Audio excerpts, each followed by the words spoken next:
हरे कृष्णा सभी के लिए आपका मेरे चैनल द सिंपल सोल पर स्वागत है। गर्ग संहिता के माधुर्य खंड में वर्णित है कि स्वयं भगवती श्री राधिका ने शरणागत यज्ञ सीता गोपियों को उपदेश दिया, हे गोपियों, तुम सब यदि श्री कृष्ण को प्रसन्न करना चाहती हो तो एकादशी व्रत करो, इससे वे वशीभूत होंगे और इसमें कोई संशय नहीं है। एकादशी व्रत को छोड़कर अन्य सब व्रत करने से वास्तव में सुखी नहीं होकर अंत में उन सब व्रतों के फल से दुख का अंकुर ही उदित होता है। एक ओर अश्वमेघ, राजसूर आदि सभी यज्ञ, सभी तीर्थ, समस्त तपस्या तथा समस्त महादान एवं दूसरी ओर एक वैष्णव व्रत। इस प्रकार ब्रह्मा जी ने तराजू में दोनों की तुलना की, उसमें हरि नामकारी वैष्णवों के व्रत का वजन ही अधिक हुआ। दावानल का उदय होने पर जिस प्रकार क्या सूखी क्या गीली सभी प्रकार की लकड़ियां जलकर राख हो जाती हैं, उसी तरह हरिवासर व्रत से जीवों के अगले पिछले सभी पाप विनष्ट हो जाया करते हैं। तो ऐसी एकादशी का पालन हम सबको करना चाहिए। और इस बार जो इंद्र एकादशी है वो है 28 सितंबर शनिवार के लिए, जिसका पारण वैष्णव करेंगे 29 सितंबर दिन रविवार के लिए सुबह 6:19 से लेके 10:19 तक इसका पारण का समय रहेगा। तो आइए इंद्र एकादशी के महात्म्य की कथा सुनते हैं। महाराज युधिष्ठिर ने कहा, हे मधुसूदन, अश्विन मास की कृष्ण पक्षी एकादशी का क्या नाम है, वह कृपा पूर्वक वर्णन कीजिए। श्री कृष्ण ने कहा, हे राजन, अश्विन कृष्ण पक्ष की एकादशी इंद्र नाम से विख्यात है। इस व्रत का पालन करने से सभी प्रकार के पाप नष्ट हो जाते हैं। जिन्होंने कर्म फल से निम्न योनि को प्राप्त किया है, ऐसे दुर्गति प्राप्त प्रेत पुरुषों का भी उद्धार हो जाता है। इसका महात्म्य सुनने मात्र से ही सामवेद विहित यज्ञ फल प्राप्त होता है। हे राजन, सतयुग में माहिष्मति देश के इंद्रसेन नामक एक बड़े पराक्रमी राजा थे। यथाविधि धर्मानुसार राज्य पालन में वे विशेष ख्याति संपन्न थे। उनके धन धान्यपूर्ण विपुल संपत्ति थी एवं पुत्र पौत्र आदि के साथ वे सुख से समय व्यतीत करते थे।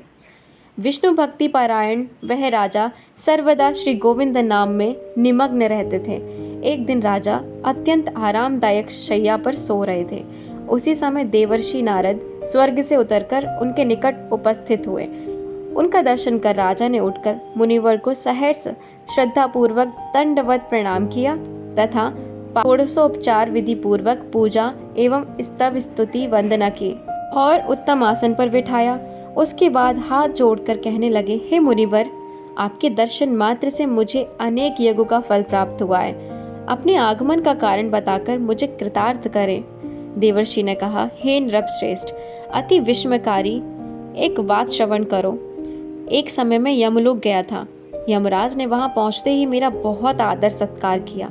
वहां यमराज की सभा में मैंने देखा कि धर्मशील धर्म प्रवर्तक सतपथ पर चलने वाले लोग व्रत की अंगहानि दोष के कारण अग्नि की उपासना कर रहे थे।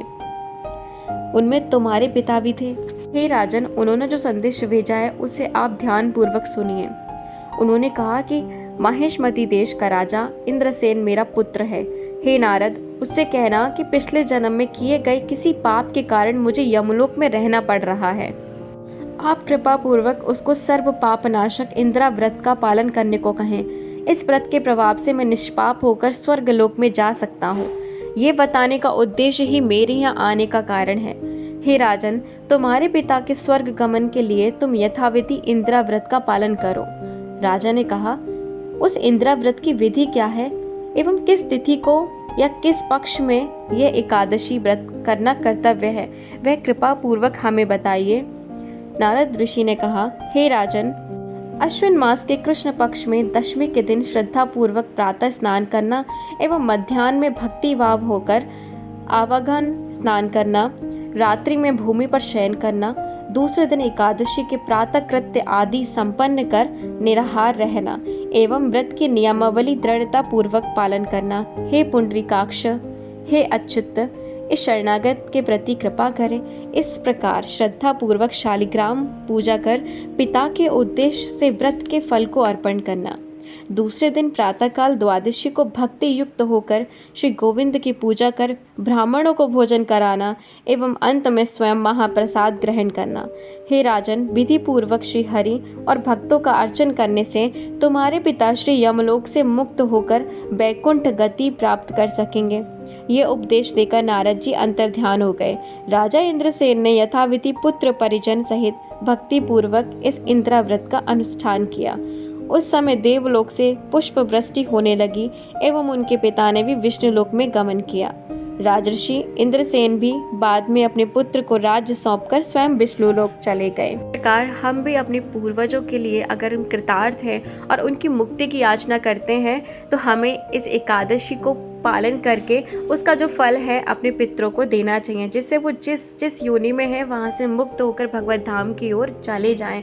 अगर आप भी अपने पूर्वजों का उद्धार चाहते हैं तो इस एकादशी का विधि पूर्वक पालन करिए, श्रद्धा पूर्वक भगवान का हरि का नाम स्मरण कीजिए। हरे कृष्णा, हरि बोल।